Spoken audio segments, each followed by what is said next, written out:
आज हम एक संक्षिप्त चर्चा करेंगे वैगल नर्व स्टिमुलेशन के संदर्भ में। आजकल neurological pathology and neuropsychiatric condition में you might have seen there is a popularity of vagal nerve stimulation.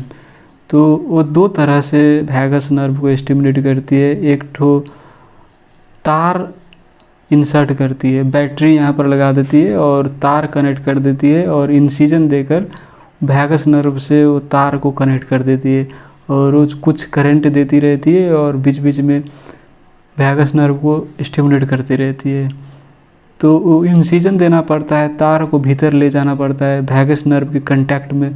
Vagus nerve जैसे ऐसी है तो तार को ऐसे लपेट देनी पड़ती है और यहाँ से करंट जाती रहती है, वैगस नर्व को स्टिमुलेट करती रहती है।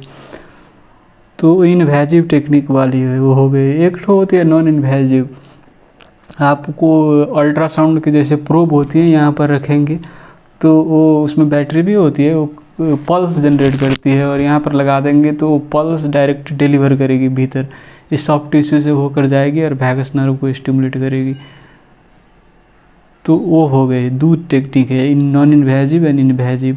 और ये मशीन सबसे भी इलावा, इस सब के अलावा आप भी खुद स्टिमुलेट करते हैं, जैसे डीप ब्रीदिंग करेंगे।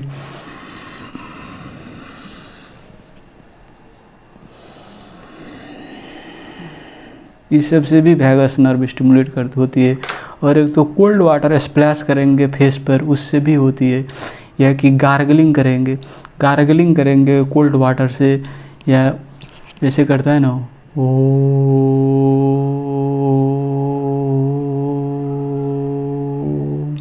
तो ओम करने से की ज़रूरत नहीं, कोई भी साउंड हमिंग करेंगे तो उससे भी आपकी वैगस नर्व स्टिमुलेट होती है। क्योंकि वोकल कॉर्ड में जो आप जानते हैं रिकरेंट लैरेंजियल नर्व, वो भी वैगस की ब्रांच है। तो वो स्टिमुलेट करेंगे तो उसमें करंट जो उत्पन्न होगी वो बैक ट्रैवल करके जाएगी और वैगस नर्व को स्टिमुलेट करेगी और वो करंट ऊपर भी जाएगी नीचे भी जाएगी। कहीं पर भी जैसे एक पॉइंट पर आप वैगस नर्व स्टिमुलेट कर देते हो तो करंट तो आपकी एक ही डायरेक्शन में तो नहीं जाएगी। जैसे यहाँ की वैगस नर्व स्टिमुलेट कर देती है, ये ऊपर भी जाएगी नीचे भी जाएगी और जहाँ जहाँ इसका ब्रांच है सब जगह जाएगी। तो ये हो गई। हमिंग करेंगे, गार्गलिंग करेंगे तो इससे भी होगा। और एक होता है एक्यूपंक्चर। यहाँ पर यहाँ की ग्रेटर ऑरिकुलर नर्व है, वो भी आप जानते ही है कि वो वैगस नर्व की ब्रांच है। और इसमें एक्यूपंक्चर वाली नीडल डाल देंगे और उसमें करंट देंगे तो वो भी स्टिमुलेट होगी। तो ये यहाँ से करंट जाएगी तो वैगस नर्व तक वो करंट ट्रैवल करेगी और वो स्टिमुलेट करेंगी। तो एक कुछ टेक्निक है वैगस नर्व स्टिमुलेट करने की, वो मशीन के अलावा। तो वैगस नर्व स्टिमुलेशन कौन कौन डिजीज सब में की जाती है, तो वो जानने से पहले आप संक्षिप्त में जान ले कि इसकी नर्व कैसे ट्रैवल करती है हमारी बॉडी में, ब्रेन से ओरिजिनेट होकर और कैसे जाती है भीतर विसरा सब में, हार्ट में, जीआई ट्रैक्ट में।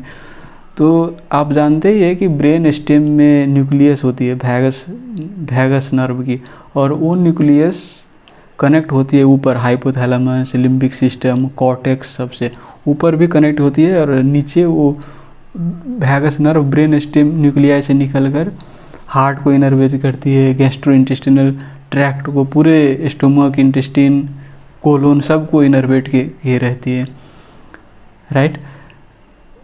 तो कहीं पर एक पॉइंट पर आप वैगस नर्व को स्टिमुलेट करेंगे तो वो करंट ऊपर भी जाएगी नीचे भी जाएगी, राइट। ये मैंने पहले ही बोल दिया।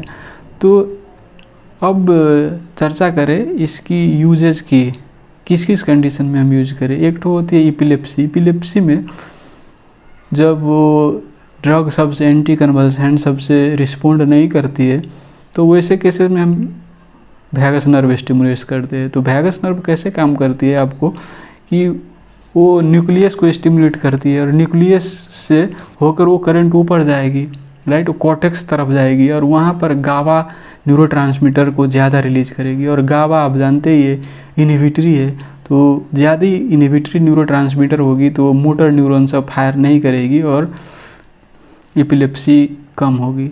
और दूसरे यूज होती है डिप्रेशन सब में, जो ट्रीटमेंट रेजिस्टेंस डिप्रेशन है उसमें वैगल नर्व स्टिमुलेट कर देंगे तो वो करंट ऊपर जाएगी और भीतर ब्रेन के भीतर में आपकी लिम्बिक सिस्टम में, प्रीफ्रंटल कॉर्टेक्स में सेरोटोनिन, डोपामिन, नॉरएपिनेफ्रिन वो सब रिलीज करेगी और उसकी वहाँ कंसंट्रेशन बढ़ेगी तो डिप्रेशन की सिम्टम्स भी रिलीव होगी। तीसरी यूज होती है पोस्ट स्ट्रोक रिकवरी, जो पैरालिसिस हो जाती है पेशेंट की यूनिलैटरली और मान लीजिए पेन भी है, डिस्कम्फोर्ट भी है, तो वैसे में भी वैगस नर्व स्टिमुलेट करते हैं तो देखा गया है रिसर्च में कि ये आपको रिकवरी ज़्यादा जल्दी होती है और पेन सब जो होती है, central pain, post stroke pain, वो सब भी रिलीव होती है। उसका मैकेनिज्म भी वही है, वो करंट ऊपर जाती है और ऊपर इनहिबिटरी न्यूरोट्रांसमीटर रिलीज करती है, इंडोर्फिन सब रिलीज करती है, उससे पेन, डिस्कम्फोर्ट सब रिलीव होती है। और चौथी यूज है माइग्रेन, क्लस्टर हेडेक सब में, उसमें भी वही सेंट्रल सेंसिटाइजेशन को कम करती है और उससे पेन रिलीव होती है। सेंट्रल सेंसिटाइजेशन कहने का अर्थ जो इनहिबिटरी न्यूरोट्रांसमीटर सब देती है आपको, जो एक्विडक्ट ऑफ सिल्वियस है उसके सराउंडिंग में कुछ सेलुलर न्यूक्लियस होती है और वो न्यूक्लियस सब इनहिबिटरी न्यूरोट्रांसमीटर रिलीज करती है और वो पेन सिग्नल सबको इनहिबिट करती है। जैसे हमारी स्कल सबसे जो पेन आती है, राइट, जो यहाँ से सबसे अथवा कोई बॉडी से पेन आती है तो वो पेन तो सोमैटोसेंसरी कॉर्टेक्स में जाएगी तब ना सेंस करेगी बॉडी की पेन है यहाँ पर, तो उससे पहले ही इनहिबिटरी सिग्नल दे देती है, तो इनहिबिटरी सिग्नल की मात्रा बढ़ जाती है ये वैगस नर्व स्टिमुलेशन से और उससे रिलीव होती है। इसीलिए आप अभी आजकल ये vagus nerve stimulation fibromyalgia, neuropathic pain, ये सब में भी बहुत ही यूज की जाती है।